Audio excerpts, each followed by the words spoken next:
அருமை சகோதரர்களே, அல்லாஹ்வை புரிந்து கொள்ளுங்கள்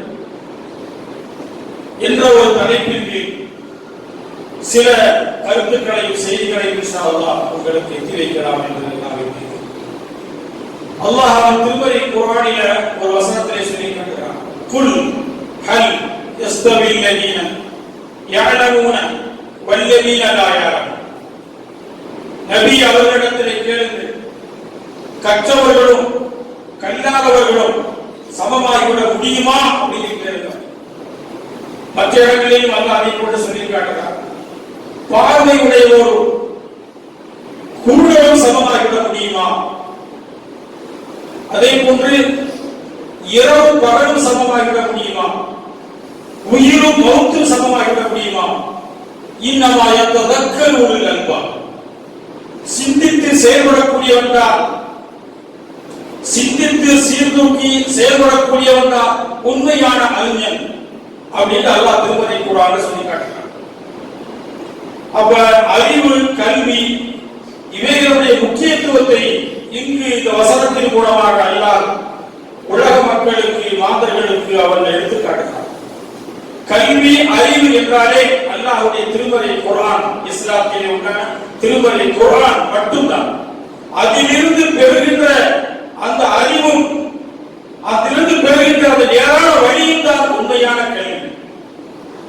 ஆக இந்த கல்வியை பற்றி திருமறை குர்ஆன்ல எப்படியெல்லாம் அல்லாஹ் சொல்லி காட்டுகிறார் அதை நாம் புரிந்து கொள்ள வேண்டும்.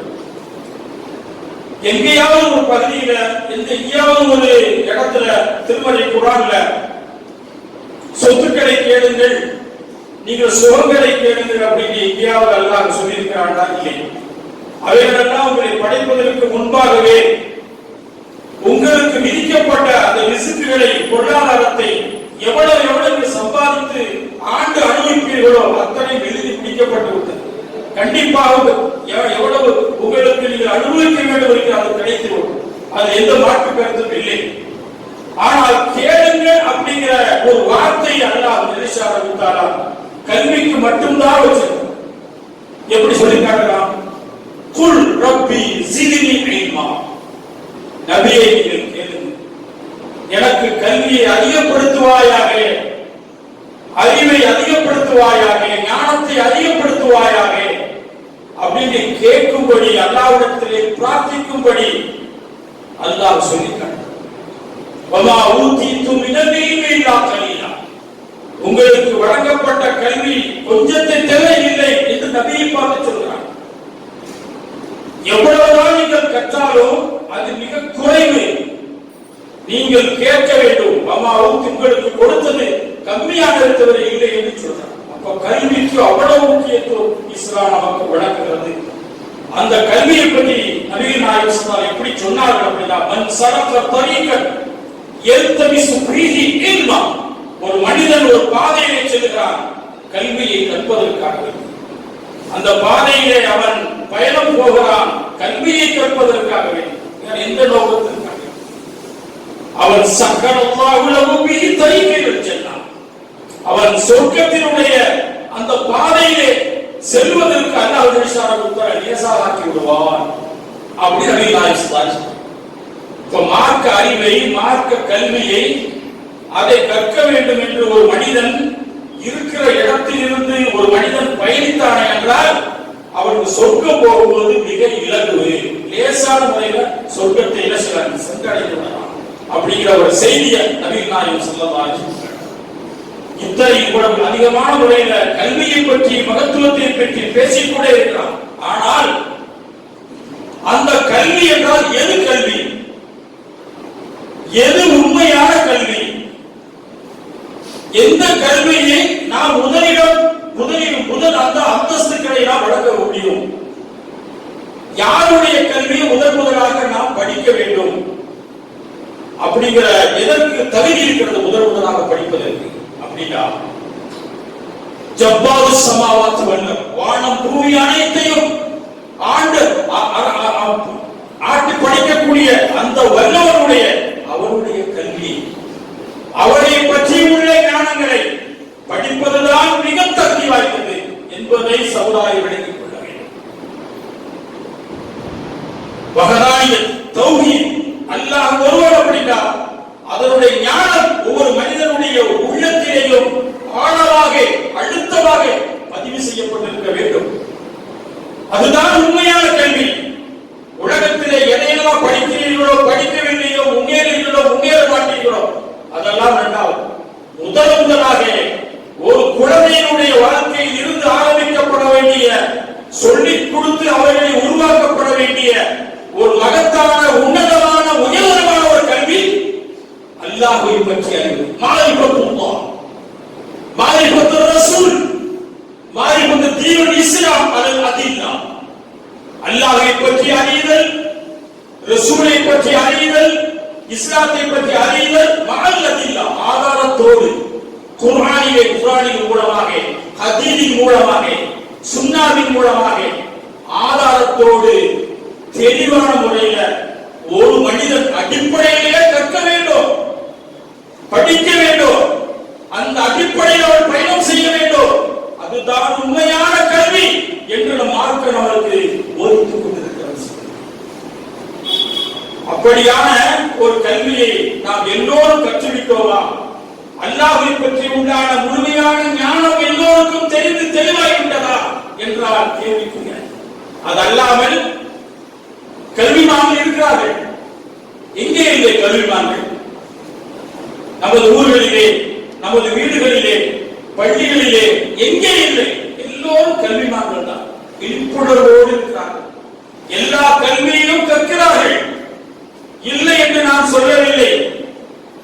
குறையில்லாமல் அதற்காக வேண்டி பொருளாதாரங்களை அர்ப்பணித்து நாடு விட்டு நாடு போய் கல்வியெல்லாம் கற்கக்கூடியவர்கள் இருக்கிறார்கள். இல்லை என்று நான் சொல்லவில்லை. அப்படியெல்லாம் கல்வி கற்கிறார்கள். பிசிக்ஸ்ல இருந்து, மேத்ஸ்ல இருந்து, சயின்ஸ்ல இருந்து ஆரம்பிச்சு எத்தனை டிகிரிகள், எத்தனை பட்டங்கள், பதவிகள், அவார்டுகள் எல்லாம் வாங்க முடியும், வாங்கி முடிஞ்சிச்சு. ஆனால் அல்லாஹ்வை வந்து 10 பேர் சொல்லுங்கப்பா, அல்லாஹ்வுடைய பேர் ஒரு அஸ்மாஉல் ஹுஸ்னாவோட ஒரு 5 பேர் சொல்லுங்கப்பா அப்படின்னா தெரியாது.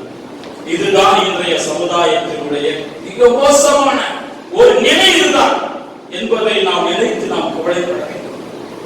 எல்லாம் படிச்சாச்சு, படிக்க வேண்டிய ஒன்று.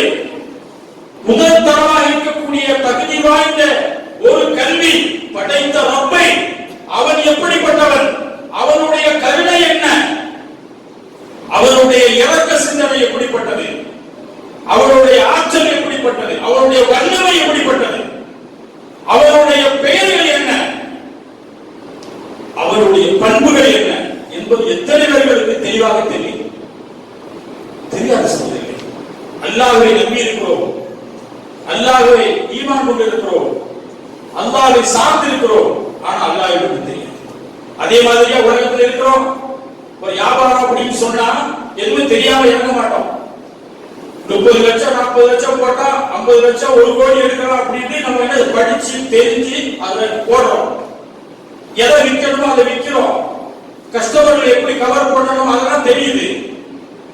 அதே போல் விவசாயத்தில் உண்டான கல்விகள், மருத்துவத்தில் உண்டான கல்விகள், இதே போல் எண்ணற்ற எல்லா உலக சம்பந்தமான படிச்சு கரைச்சு குடிச்சிட்டோம். ஆனால் உங்களையும் நம்மளையும் இந்த அகில உலகத்தையும் படைத்து காக்குகின்ற வல்லவரை பற்றி சிபாத்துக்கள் தெரியாது, பண்புகள் தெரியாது என்றால் இதை விட நஷ்ட உலகத்தில் என்ன இருக்கு?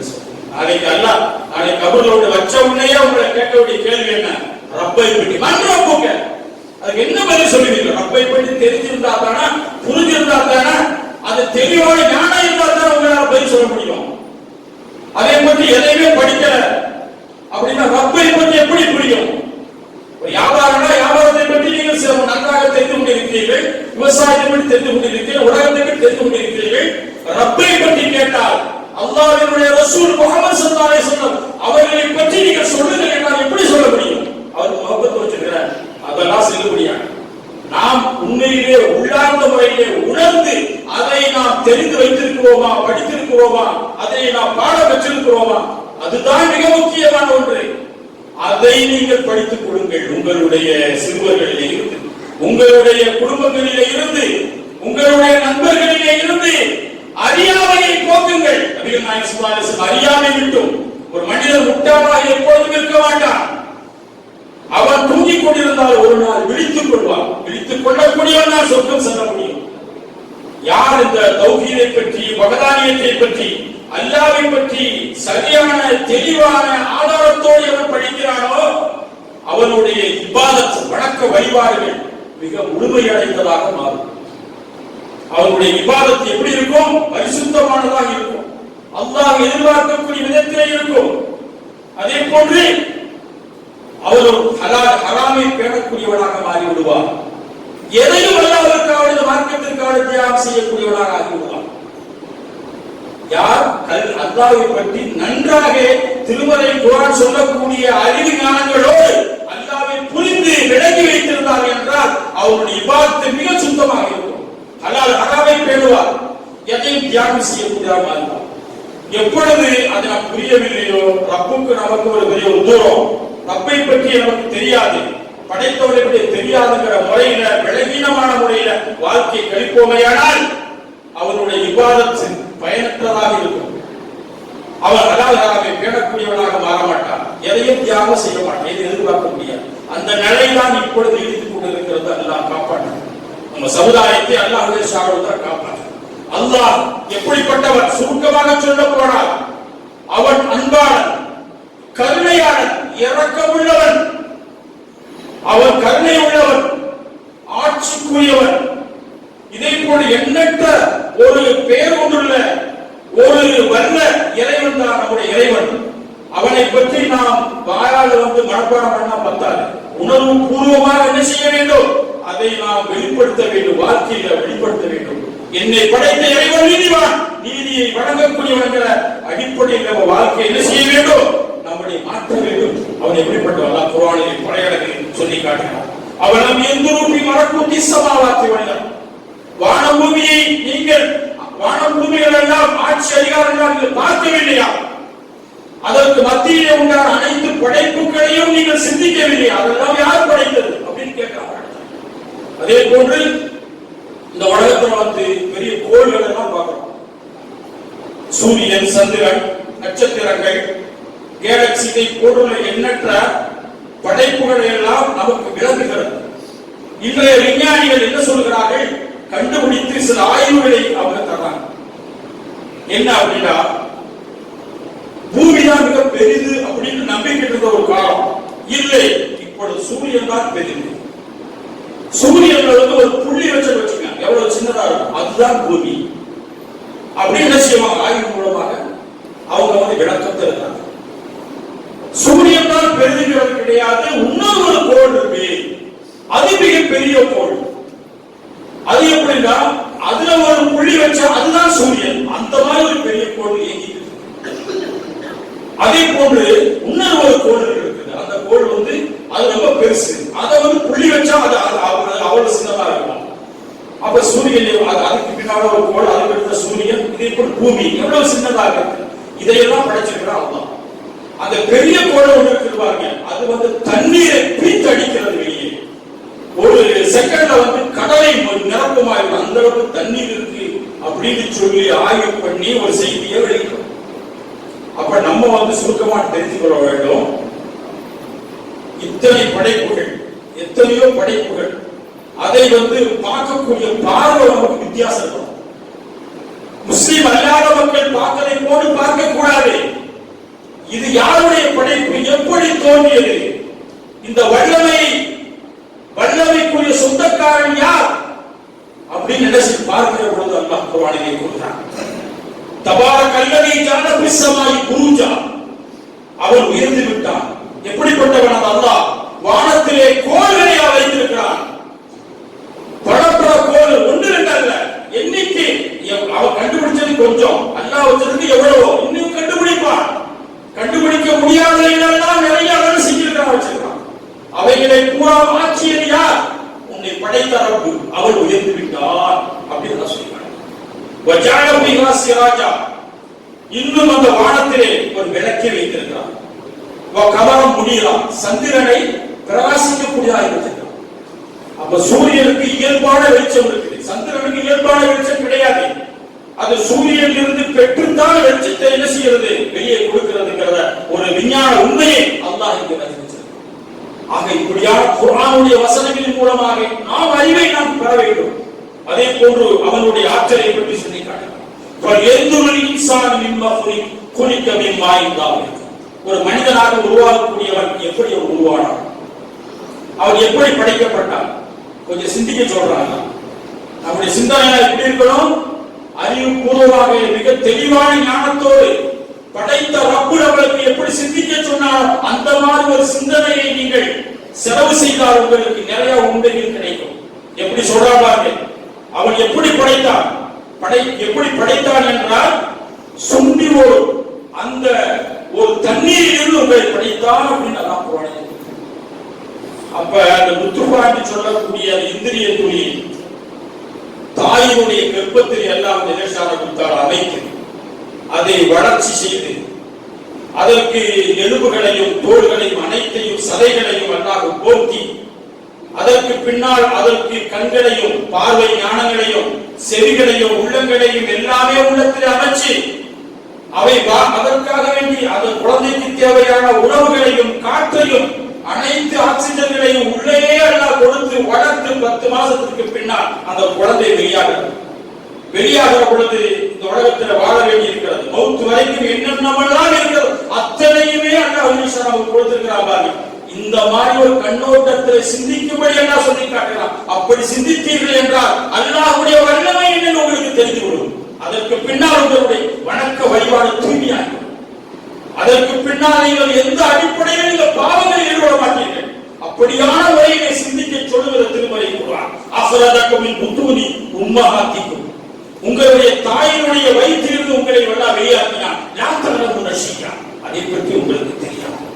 வஜாலக்கும் சம்மவ அபசார், உங்களுக்கு அல்லாஹ் நிசான கொடுத்தார், கேள்வி ஞானங்களை தந்தார், பார்வை ஞானங்களை தந்தார், அதே போன்று உங்களுடைய உள்ளங்களை தந்தார். எதற்கு? லஅல்லக்கும் தஷ்குரூன், அதையெல்லாம் சிந்திச்சு அல்லாஹ்வுக்கு சுக்ர் செய்வதற்காக வேண்டி, நன்றி பாராட்டுவதற்காக வேண்டிங்கிற விஷயம் என்ன சொல்றாங்க. அதே போன்று அல்லாஹ் ஜல்லஷானஹு தஆலா ஆற்றலில் ஒன்றை சொல்லி காட்டுகிறான் திருமறை குர்ஆன்ல. இன்னல்லதீன ததுஊன மின் தூனில்லாஹ், மக்கள் ஒரு சில பேர் எத்தனையோ பேர்கள் அல்லாதவர்களிடத்துல போய் உதவி கேட்கிறாங்க, அழைக்கிறாங்க. ஷிர்கான முறையில எது ஷிர்க்குங்கிறது கடுமையான ஒரு பாவம், மன்னிக்க முடியாத ஒரு பாவம். அந்த மாபெரும் பாவத்தை நாம் பாவம் என்றே சொல்லுவது கிடையாது. அப்படியான ஒரு பிரச்சாரம் குறைந்து கொண்டே வருகிறது. எண்ணற்ற பள்ளிவாசல் இருந்தாலும் கூட ஷிர்க்கை பற்றி எங்கேயாவது தெளிவான முறையில் எடுத்துச் சொல்கிறார்கள் என்றால் இல்லை. ஆனால் ஷிர்க்கை குறித்து அல்லாஹ் எப்படி சொல்கிறார்? நீங்கள் அல்லாத இடத்திலே நீங்கள் கேட்கிறீங்க, அவங்களை வணங்குறீங்க, அங்க போய் நின்று நீங்க இபாதத்து செய்கிறீர்கள், இதையெல்லாம் செய்கிறீர்களே, லை யஹ்லுகு துபாபா, அவர்கள் ஒரு ஈயை கூட அவர்களால் படைக்க முடியாது அப்படின்னு சொல்றாங்க. ஒரு ஈயை படைக்க முடியுமா? அந்த படைப்பு ஆற்றல் உள்ள படைப்பாளன் அல்லாஹ் சொல்றான். ஒரு ஈயை உங்களால் உருவாக்க முடியுமா? முடியாது. வலவு இஜ்தமஅ, ஒன்று கூடுங்கள், நீங்க அனைவரும் சேருங்கள், ஒன்று கூட்டி அதற்கு திட்டம் வகுத்து அதற்காக வேண்டி எவ்வளவு செலவு பண்ணணுமோ செலவு பண்ணி பெரும் முயற்சி செஞ்சு ஒரு ஈயை நீங்கள் படைத்து விடுங்கள், பார்க்கலாம். நீயே முடியாது. அப்ப அல்லாஹ்வை நம்புவது பூரா ஒரு பலகீனமான ஒன்றைத்தான் நீங்கள் நம்பிக்கொண்டிருக்கிறீர்கள் அப்படின்னு அல்லாஹ் சொல்லி காட்டுறான். அதே போல இன்னொரு வசனத்தை சொல்லி காட்டுறான். அந்த ஈ ஒரு பொருளை எடுத்து சென்றது என்றால், உங்க கையில இருந்து பிடித்து சென்றது என்றால், அதை பறித்து உங்களால் கொண்டு வர முடியாது. அந்த அளவுக்கு பலகீனமான ஒன்று. அல்லாஹ் அல்லாஹ்வை வணங்கக்கூடிய தெய்வங்களால் அல்லாஹ்வுடைய ஆற்றல் வல்லமை மிக உயர்ந்ததுங்கிற விஷயத்தை தெரிவிக்கிறார்.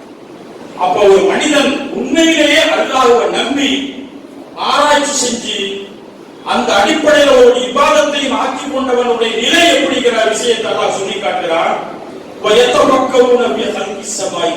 வானங்களை பூமிகளை சும்மா பார்த்துட்டு அப்படி போக மாட்டான். சில கண்கள் இருக்கும், ஆனா குருடாக இருக்கும், பார்க்க வேண்டிய விதத்துல பார்க்க மாட்டாங்க. ஒரு சாதாரண மனிதன் பார்க்கிறதுக்கும் ஒரு இன்ஜினியர் ஒரு கட்டிடத்தை பார்க்க வித்தியாசம் இருக்கா இல்லையா? ஒரு கட்டிடத்தை ஒரு இன்ஜினியர் பார்க்கக்கூடிய பார்வைக்கும் சாதாரண மனிதர் படிப்பறிவில்லாத ஒரு மனிதர் கட்டிடத்தை பார்க்க வித்தியாசம் இருக்கும். அதே போன்று இந்த வானங்களையும் பூமிகளை நம்ம பார்க்கிற படங்களோ பார்க்கிறோம். ஆனால் பார்த்துட்டு அதனுடைய சிறப்புகளை, உன்னதத்தையும் வல்லமைகளையும் அதை கொஞ்சம் ஆராய்ச்சி செஞ்சு ஒரு மனிதன் உள்வாங்கிட்டு அடுத்த என்ன சொல்லுவான், ரப்பனா மா ஹலக்த ஹாதா பாத்திலா. இறைவா, நீ எதையுமே வீணாக நீ படைத்ததில்லை, நீ படைத்தது அனைத்தும் வீண் கிடையாது அப்படின்னு சொல்லிட்டு சுபஹானக, இறைவா உன்னை தூய்மைப்படுத்துகிறேன், பகினா அல்லாஹ், நான் உன்னை விளங்கி உண்மையிலே அமல் செய்கிறேன், என்னை நரக நெருப்பிலிருந்து காப்பாற்று என்று ஒரு மனிதன் சொல்லுவான். அவன் தான் உண்மையான அறிஞன், அவன் தான் உன்னை விளங்கக்கூடிய. எவ்வளவு படிப்படிச்சிருந்தாலும் கூட இதை விளங்கன்னு வச்சுக்க, அவன் அறிஞங்கிற ஒரு லிஸ்ட் அப்படி சேர்க்க முடியாது அப்படிங்கிற செய்தியும் கூட அதை சொல்லியிருக்காங்க. அப்ப என்ன செய்யணும், தெளிவான ஞானங்கள் அவனை பற்றி படிக்க வேண்டும். அது நம்ம குழந்தைகள் படித்தார்களா அதை பற்றி உண்டான அக்கறை நமக்கு இருக்கணும். அந்த மாதிரி உள்ள சூழ்நிலையில் ஒரு சூழலை நம்ம உருவாக்குவதற்கு கடமை புரிந்து கொள்ள வேண்டும். அதோடு மட்டுமல்லாமல் அல்லாஹ்வை பற்றி பேசிக்கொண்டே இருக்கலாம். ஆனா அதே நேரத்தில் அவனுடைய இரக்க சிந்தனையும் நாம் பேசத்தான். அவன் எப்படிப்பட்ட இரக்கம் உள்ளவன், கிருபை உள்ளவன், பாசம் உள்ளவன். அதை பற்றி சுருக்கமாக சொல்ல போனால், மனிதன் நமக்கு அல்லாஹ் ஒரு பெரிய ஆரோக்கியம் தந்திருப்பது அவனுடைய இரக்கத்தின் வெளிப்பாடு தான். நம்ம ஆரோக்கியத்தை எல்லாம் தந்திருக்கிறோம் பாருங்க, சுகமாக நம்ம ஆரோக்கியமாக செயல்படுகிறோம் பாருங்க. நம்முடைய பார்வைகள், கைகள், கால்கள் அனைத்தும் ஆரோக்கியமாக இருக்கிறது. இது யாரு கொடுத்தது? அல்லாஹ் படைத்த ரப்பு தந்திருக்கிறார். இதோடு மட்டுமல்லாமல் ஒரு குடும்பம், அந்த குடும்பம் சந்தோஷமா இருக்கு, எல்லா வசதியும் சௌரியமா இருக்கு, உலகத்தை மறந்து வாழ்ந்து கொண்டிருக்கிறாங்க. திடீர் என்று அவர்களுக்கு கிட்னி வேலை செய்யலாம். என்ன செய்ய, சிறுநீரகம் அங்க பயணித்து போய்விட்டது. அப்ப அவருடைய நிலை என்ன? உடனே கவலைப்படுவார், அதை நினைத்து அழுவார், கண்ணீர் வடிப்பார். அதற்காக வேண்டி வேற மாற்று கட்டி மாற்றுவதற்காக வேண்டி முயற்சி செய்வார். சம்பாதித்த அனைத்து பொருளாதாரங்களையும், சொத்து சுகங்களை என்ன செய்வார், விற்று அழித்து அதற்கெல்லாம் முழுமையாக செலவு செஞ்சு மாற்றுவதற்காக முயற்சி செய்வார். அது முடியலையா, சொத்து உள்ள ஒண்ணு இல்ல, எல்லாம் போயிடுச்சு, அது செயல்படணும். அந்த வேதனையில் இருப்பார், கவலையில் இருப்பார். இப்ப யாராவது கொடுத்து உதவுவாங்களா அப்படின்னு சில அமைப்பு ரீதியாக, இயக்க ரீதியாக, தன்னார்வ ரீதியாக என்ன செய்வாங்க, போய் விசாரிப்பார். விசாரிச்சுட்டு அப்பயும் கிடைக்காது. ஒரு கிட்னி போயிடுச்சு அப்படின்னு, கணவனுக்கு போயிடுச்சுன்னா மனைவி கொடுக்க தயாரில்லை. 2 கிட்னி வச்சிருக்காங்க, ஒரு கிட்னி கொடுக்க தயாரில்லை. மனைவிக்கு ஒரு கிட்னி போயிடுச்சுன்னா கணவன் கொடுப்பதற்கு தயாரில்லை. தந்தைக்கு ஒரு கிட்னி போயிடுச்சுன்னா பிள்ளை கொடுப்பதற்கு தயாரில்லை. பிள்ளைக்கு ஒரு கிட்னி தந்தையோட தயாரில்லை. செலவு அழிச்சாச்சு, சொத்துக்கள் அழிச்சாச்சு, கிட்னி மாற்றுவதற்கு என்ன வழி? இப்படியான ஒரு நிலையில எங்கே இருந்து ஒரு செய்தி வந்து, அந்த செய்தி ஒரு நண்பர் யாருமே தெரியாது, அவர் ஒரு மூலையில் இருக்கிறார். அவர் சொல்லுகிறார், உங்களுக்கு கிட்னி தானமாக நான் கொடுப்பதற்கு நான் தயாராக இருக்கிறேன் அப்படிங்கிற ஒரு வார்த்தையை சொல்றார். அவ்வளவு. அப்ப அனைத்து பேரும் மறந்து விடுவார். அவரை சிந்திப்பாரா இல்லையா, அவருக்கான துவா செய்வாரா இல்லையா, அவருக்கான எதையும் செய்வாரா இல்லையா, நன்றாக சிந்தியும். அவருக்கு கிட்னி தானம் கொடுப்பதற்கு வந்திருக்கிறது. நன்றாக சிந்திக்க வேண்டும். ஒரு கிட்னி அவர் தானம் கொடுக்கக்கூடிய நேரத்தில் வந்து அவருக்கான பிரார்த்தனை பண்றாரு, அவர் மேல பாசத்தை காட்டுறாரு, அக்கறை காட்டுறாரு, எல்லாத்தையும் விட்டுட்டாரு. அப்போ ஒரு கிட்னி தானம் செய்வதற்கு அப்படியான ஒரு பாசத்தை அவர் வெளிப்படுத்துறாரு அப்படின்னா, எந்த விதமான வாதனம் இல்லாமல் 2 கிட்னியை படைத்த ரப்ப நமக்கு கொடுத்திருக்கிறானா இல்லையா, வழங்கியிருக்கிறானா இல்லையா, அது செயல்பட்டு கொண்டிருக்கிறதா இல்லையா? ஒரு அணா பைசா கூட செலவு செய்யாமல் நமக்கு இப்படி ஒரு ஞானத்தையும் இப்படி ஒரு வசதிகளை நமக்கு அல்லாஹ் கொடுத்திருக்கிறானா இல்லையா? அதுதான் கிருபை, அதுதான் பாசம், அல்லாஹ் கொடுத்த பாசம். அது ஏன் நினைக்கவில்லை? இது ஒரு மனிதன் நினைப்பானையானால், அல்லாஹ்வுடைய ரஹ்மத்துக்கு அந்த பாசத்தை ஒரு உணர்வானையானால், ஒரு நேர தொழுகை ஒரு மனிதனால் விட்டுவிட முடியுமா? ஒரு ஜமாத்துடைய தொழுகை பொதுவாக இருக்க முடியுமா? அல்லாஹ் எவ்வளவு ஆரோக்கியம் தந்திருக்கிறான். கிட்னி நல்லபடியாக செயல்பட்டுக் கொண்டிருக்கிறது. ஒவ்வொரு நாளும் ஆரோக்கியமாக சிறுநீர் கழிக்கிறோம், மடங்கிட போகிறோம், எந்த விதமான பிரச்சனையும் இல்லை. அது ஒரு பெரிய ஒரு அல்லாஹ் கொடுத்த நியமத்தா இல்லையா? இந்த நியமத்திற்கு நன்றி பாராட்டினோமா? எண்ணற்ற விஷயங்களுக்கு போகலாம். மருத்துவ கூடத்திற்கு போய் செல்லுங்கள், அங்கு எத்தனையோ வியாதிகள் சந்திரமாக, கையில கேன்சர், காலில் கேன்சர், கண்களிலே கேன்சர், புற்றுநோய் வளர்ந்து கொண்டிருக்கிறது. அவருடைய மரணம் நிச்சயிக்கப்படக்கூடிய நிலை இருக்கிறது. நமக்கு அல்லாஹ் வியாதிச்சிருக்கிறான். அதே போல உணவு விஷயத்தில் எடுத்துக்கொண்டால் எத்தனையோ நாடு நகரங்கள்லாம் மிக கஷ்டப்பட்டு கொண்டு இருக்கிறாங்க. தண்ணீர் கூட கிடைக்காத நிலை, உணவு கிடைக்காத நிலை. அதை கூட அவங்க வச்சிருக்கிறான். இதையெல்லாம் சிந்திச்சு செயல்படக்கூடியவன் தான் ரப்பை உண்மையாக விளங்கியவர். அப்படி விளங்கியவர்கள் தான் நபிமார்கள், சஹாபா பெருமக்கள், முன்னோர்கள், தாபீங்கள், தபா தாபீங்களா அது விளங்கினார்கள். விளங்கி அதன் அடிப்படையில நம்முடைய இஹ்லாஸான முறையில அந்த செயல்பாடுகளை, அந்த இபாதத்துகளை, அமல்களை செய்கின்ற பொழுதுதான் அது தூய்மையான ஒரு இபாதத்தாக இபாதத்து மாறுகிறது என்பதை புரிந்து கொள்ள வேண்டும். பிறவருடைய மனைவியை பற்றி அல்லாஹ் எப்படி சொல்றான்?